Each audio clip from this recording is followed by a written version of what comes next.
new evidence has emerged showing that the FBI decided to use unreliable compromised information in its investigation into possible Russian collusion. Former Trump campaign volunteer Carter Page testified before Congress, revealing that the FBI was using the Democrat finance dossier as the basis of its investigation and interrogations, according to the Washington Times. Page recently testified before the House Intelligence Committee, which released a transcript Monday. U.S. Rep. Trey Gowdy, R. South Carolina, was particularly interested in how the FBI conducted its probe of the Trump-Russia collusion narrative. "So what were the questions the FBI had for you?" asked Rep. Gowdy. "It was an extensive series of many meetings, but the core foundation, I would say, in terms of the overall structure in March 2017, was related to those false allegations from the dodgy dossier," responded Mr. Page. He went on to say that the allegations in the dossier along with the associated investigations have ruined his energy firm. With no business income, he said he is now living off of his investments and constantly having to worry about death threats.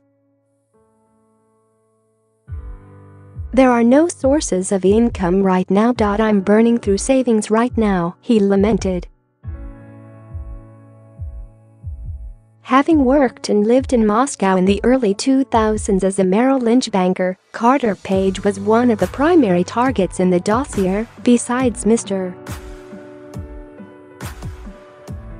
Trump himself. The document in question was a product of former British spy Christopher Steele, whom the Democrat-backed opposition research firm Fusion GPS hired to craft the dossier.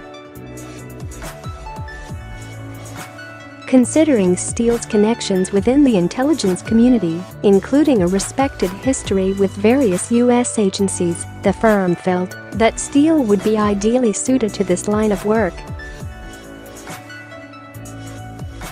The document claims that the Russians had compromising information on Trump. However, recent findings showed that Fusion GPS was paid by both the Clinton campaign as well as the DNC. Mark Elias, a Clinton campaign lawyer, commissioned Fusion GPS through his own law firm, Perkins Coie, to conduct the research.